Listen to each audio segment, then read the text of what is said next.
This show is brought to you by Xena Resources. FSN Radio. It's all about what's next. Go to financialsurvivalnetwork.com and sign up for your free weekly newsletter. You'll also get 3 free reports. The Financial Survival Network.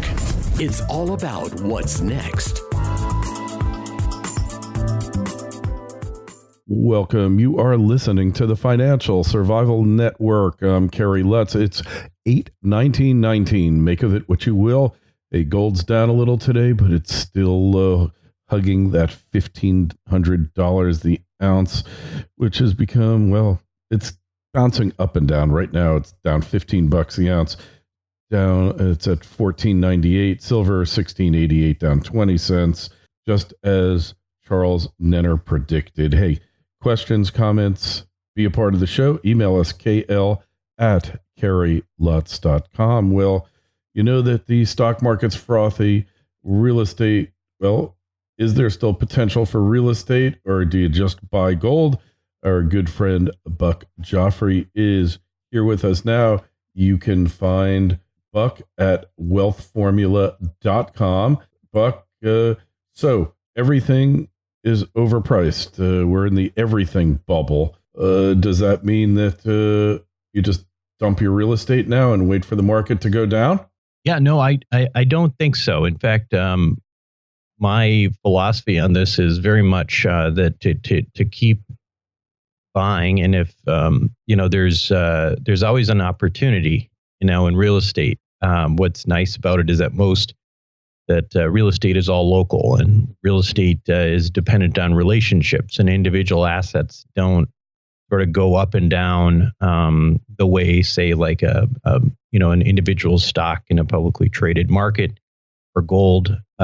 So it's I think there's still potential. I think the big thing is that on the real estate from the real estate perspective, that you have to invest in things where you can create value. So if you can't, 5 years ago, 6 years ago, a lot of people got into the real estate syndication business, buying, these properties and raising capital, raising millions of dollars, and they're unloading things and they look like geniuses, but it was not very difficult to do so because everything was headed north no matter what. And so they didn't really have to do very much. But I think now, if you want to make money in this market, you have to work for it. And the way you work for it is not just buy and hope. You have to buy and actually create value. Mm-hmm. So you got to do something else. So you're looking for things that are not fully, their value is not fully recognized by the market, if I have it right, or that they have the ability, because there's extra land there, or maybe you can put another story on the place. There's ways to add value, but you got to think creatively. So what I do, I'm in the business of real estate syndication, and have about $250 million worth of assets under management. And what we focus on in this market is larger assets, where the nice thing about, say buying a building that's a 200 unit apartment building in Dallas, as opposed to, buying a 3-plex or a 4-plex by yourself, is that, the larger assets ultimately are valued differently than the smaller assets. So the smaller assets are valued on a very subjective basis, right? What is somebody willing to pay for it and that kind of thing. Whereas the commercial market is very much, if you own an apartment building in Dallas and it's 250 units or whatever, you're in the business of real estate, but really each one of those assets is a small business, right? And those assets are valued not on what somebody necessarily thinks, well, gosh, this is pretty, this is nice, whatever, but rather on how much income it produces. So right. What we do in our case, with our properties is, it's very much mathematical, right? We have, a significant database of and software that tells us at any given time, what rents are everywhere around us in a given market, and what those rents are features. So we may find, for example, that we can literally we can put we can put a washer dryer in a unit, and we can therefore, because the market tells us we can raise rent by $50-$75. That may not sound like a lot, but if you multiply that by 200 units, and you then apply a valuation to that, that may increase the value of a property by, $2 million if it's a 200 unit building, So we do that. It's very mathematical. And I think the challenge in this market right now, I think, is for mom and pops. I think it's really difficult. I think it's very, very difficult to look at that and try to come up with those kinds of schemes, because you don't have the same kind of data available to you, for sure. But I mean, certainly there's people who are really savvy and know your local market. And I think, there's still an opportunity there. But, what we really focus on is, finding those opportunities for our investor group. So. Right. So basically, you could buy a place that's a little bit run down that maybe is a C plus, and really with a little investment, redo the kitchens, redo the common areas, you can make it into a B or B plus, and then up rents accordingly, right? So yeah, that's exactly right. And I think the idea is, so we do something really interesting, Kerry, where I think most people are probably familiar, if you're familiar with real estate in general, of the idea of the cash out refinance, right? Where basically you're creating equity, or you've built equity over time, and then you pull out money. Of course. And so people are familiar with that on a generally speaking. But the cool thing is that you can do that with these larger assets too. And we've been lucky. We've been able to work with Freddie Mac on a type of loan that basically it's actually gives us a loan for the full acquisition value. So if it's a $25 million property, the loan covenants say we can borrow up to $25 million. Now, we don't do that. We'll take 72, 73% loan to value, which is pretty typical, right, for commercial real estate. Sure. But the beauty of having that covenant in place is that every 16 to 18 months, we go in, we don't have to refinance. We just get an appraisal. And based on the appraisal, the bank pulls money off the table, and we can return it to investors. So we've been averaging probably about 50% return on capital in 16 to 18 months, and the rest within 40 months. And at that point, you create a situation where you may the question is, well, then, why would you do that? Well, because you still have ownership at that point, and you've essentially de-risked everything for a limited partner. There's no more risk in the deal. And the other thing is, the investor can take that money and go put it into something else entirely. So it's kind of a nice situation. But if you look on that kind of approach, where you're saying we're going to go in there and literally we bought an asset in Dallas. It was 500 unit apartment building in Dallas a few weeks ago, and in the first week raised rent in 3 units, and by about $150, $160 a pop in the first week. So what we're doing effectively is we are in real time decompressing the cap rate, right? So we're saying, hey, we may have bought this at a tighter cap rate than we would have in 5-6 years ago, but we can decompress it right away. And that's kind of what we're looking for. I see. So undervalued, and they could be undervalued for a number of reasons, right? FSN Radio. It's all about what's next. Be sure to take a look at Ross Beatty-backed Xena Resources, a gold explorer in mining-friendly Namibia. Xena's district-scale land package is near 2 producing gold mines. Xena's management team previously developed and sold one of them to B2 Gold. Its founders and management are experienced mining professionals. In the past 7 years, they successfully developed and sold 2 companies. Xena's excellent shareholder base includes Ross Beatty, owning 20%, insiders at 5%, and resource capital funds with 8%. Drills are turning, exploration is ongoing, so you'll definitely want to pay attention to Xena. It trades in New York under the ticker symbol OSILF and in Toronto under the ticker OSI. Find out more, go to XenaResources.com. That's XenaResources.com. The Financial Survival Network. It's all about what's next. Yeah, I mean, listen, we bought this 3-pack in Houston, and it was from a major a REIT. But the thing is that their model is to run everything at 99, 100% occupancy all the time, right? So they don't put a lot of effort in raising rents. They're not really interested in that. They just want to collect, the coupon. But we just bought one in Houston that literally had not been touched since 1986. Not a single upgrade, upgraded unit since 1986, and 160 units. Right. And there's a lot of opportunity there in markets where there's value. So it may not be that there's something inherently wrong, or that the property itself is that the property is in trouble or something like that. But the current owners may just be like, hey, we're happy making this money. We're not going to go put in a bunch of capital to create value so that we can increase rents. That's just not part of our game plan. So that's where we come in. So Buch, you're talking about that it's basically math. So at some point you have to be willing to raise your rents high enough that you're going to have some occupancies, or rather vacancies, rather, that your occupancy rate's going to decline. Do you have a formula for this? Is it just a touchy-feely kind of thing? How do you think we like to run around 92, 93%. Mm-hmm. If we're not pushing it, if we're running, if we have occupancy that's a lot more, if it's getting close to 99%, it means we're not pushing it enough, and that we can get more, out of an asset. Right.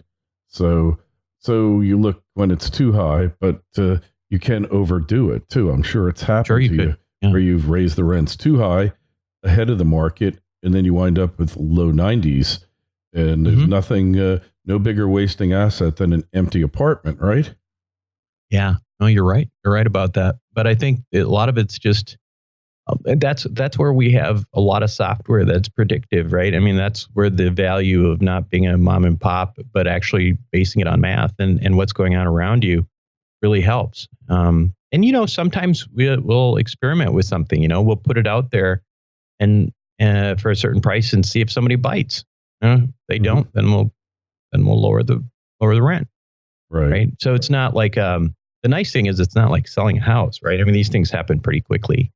And I've got a house in Chicago still that I can't sell, and that's a different situation, right? Because you can wait for a long, long time. But in this situation, I think if you're reasonable with your rents and you've bought a quality asset in an area that has a lot of inbound population growth, I think it's we're still having a really, really good performance in our properties. But I think that's the other thing, Carrie, I think you've got these situations where I think sometimes people look at these tertiary markets, like Oklahoma City or somewhere else in the Midwest that right now on paper might look attractive because they may have more yield, they may have higher cap rates. But the problem with that is that those are markets often that don't have anything organically that really justifies that kind of growth. Whereas if you look at the two primary markets that we're looking at right now, Dallas-Fort Worth continues to be an incredible growth market, even though it has been for years. It just, if you look at the numbers, it continues to be going and going. The best or the second best market at any given time. And then right now, if you look at the math, the number one U-Haul state or city right now is actually Houston, Texas.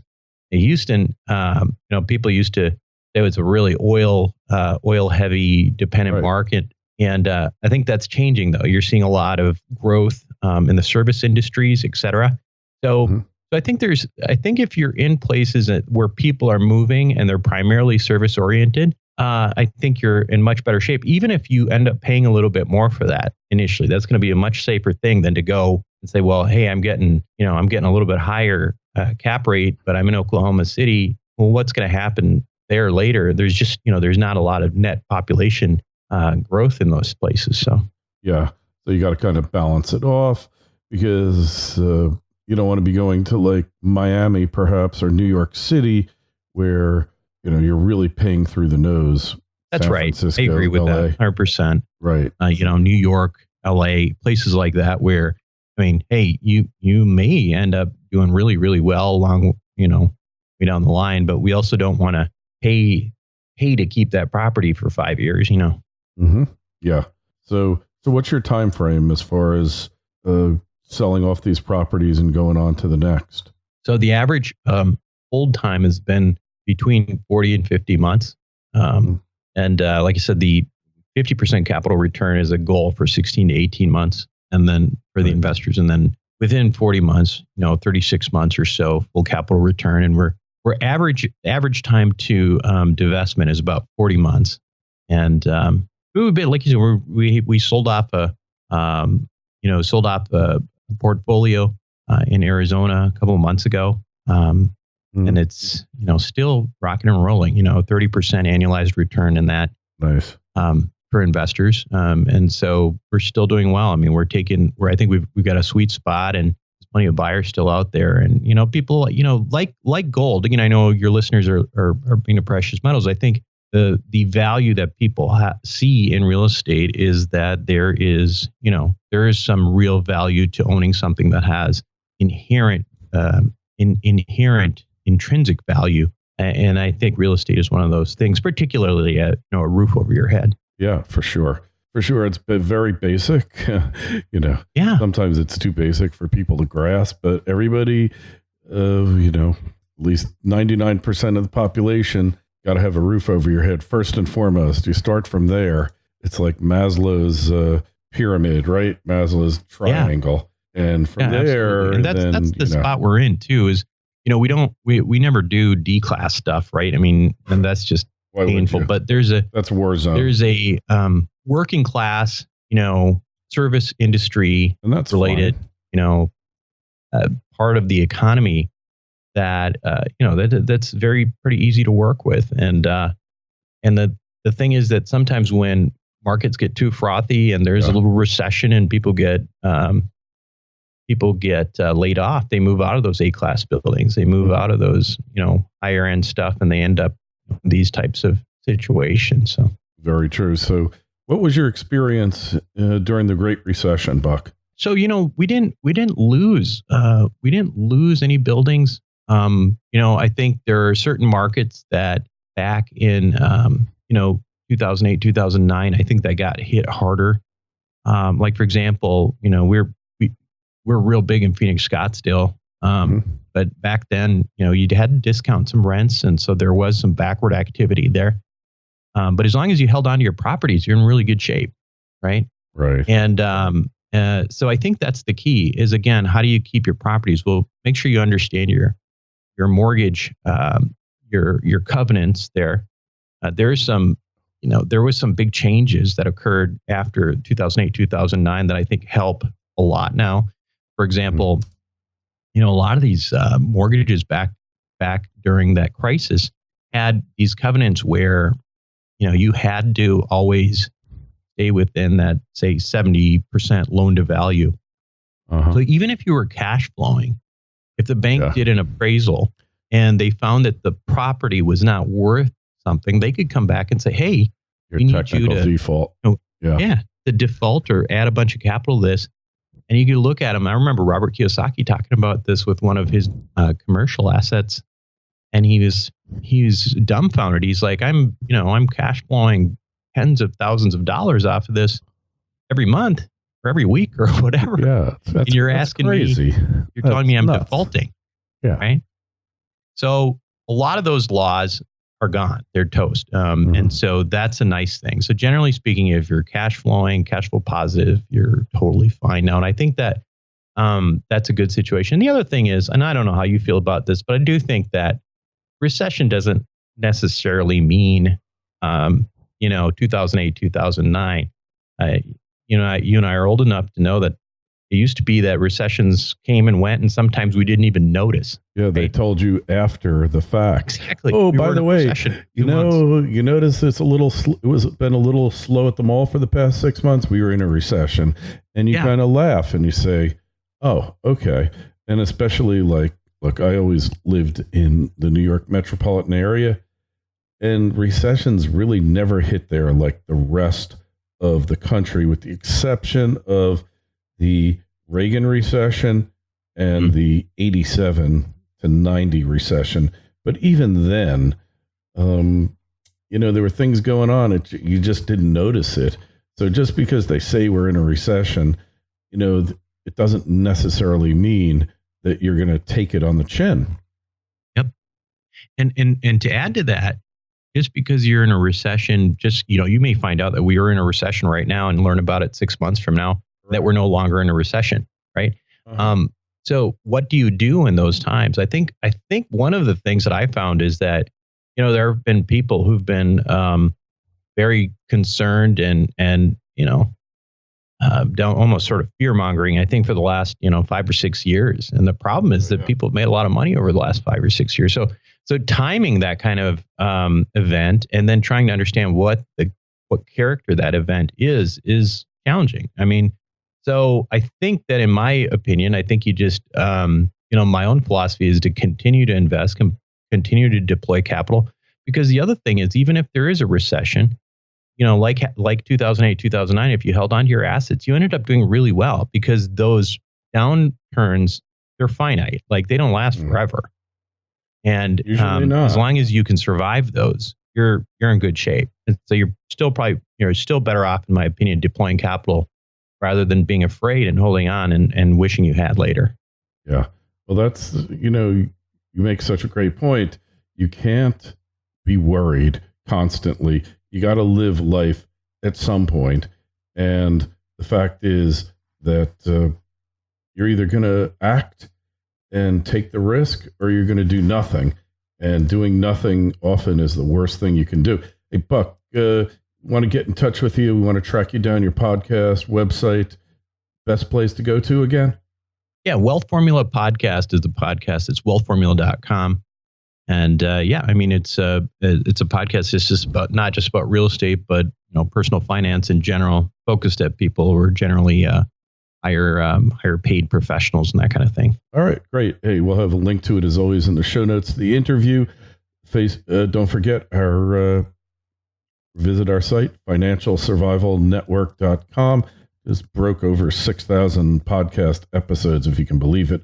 Over the past 8 years, it's like 700 plus episodes, and we've actually cut the number down over the past 3 years because we're just producing a lot of episodes, and there's only so many hours in a day that even you most hardcore, fanatical community members can really keep up with. Don't forget the Twitter feed at Kerry Lutz, Facebook page, Financial Survival Network. Buch, it's always a pleasure. Thanks so much for coming on. Thanks for having me, Kerry. FSN Radio. It's all about what's next. Go to financialsurvivalnetwork.com and sign up for your free weekly newsletter. You'll also get 3 free reports. The Financial Survival Network. It's all about what's next.